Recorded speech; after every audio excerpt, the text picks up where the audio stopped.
دشواری جگل راجی ستاری بیج کردار عقل من چرا به وفای کرده تو به تنجار شرکه خلق راجی و عرضت که بیج خورر تنجار امان عقل نمین البل برقضای دره بر پیشنگ خلق به تخت پاکر آفانی تجه مرا بخت ندای دنیای به دنیای دنیای دنیای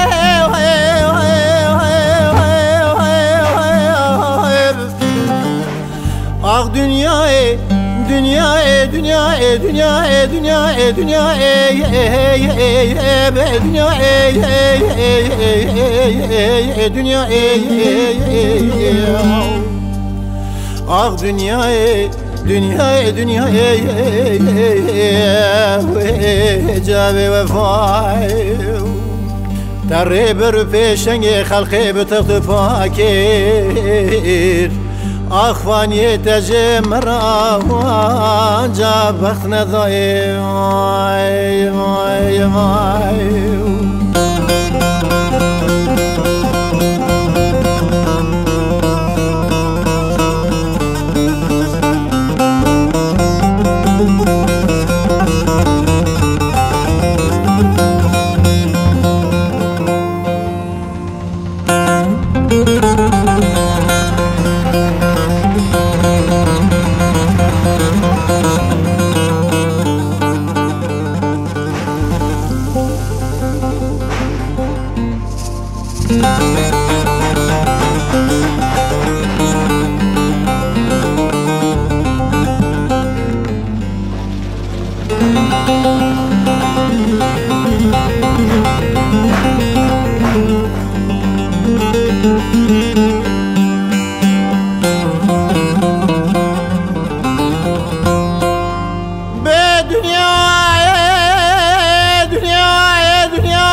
خوشو تودا حرمانه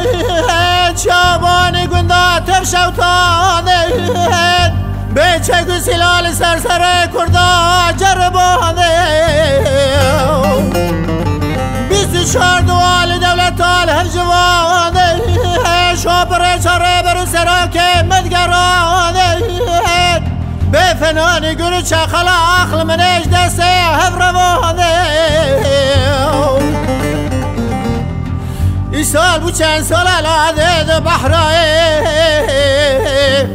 لحبز و زندان روز به روز نمینه تبحلان دنیای به دنیای دنیای دنیای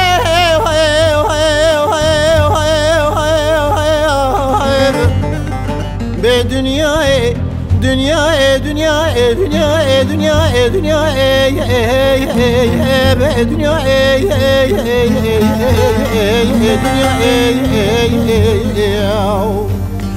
آخ دنیای دنیای دنیای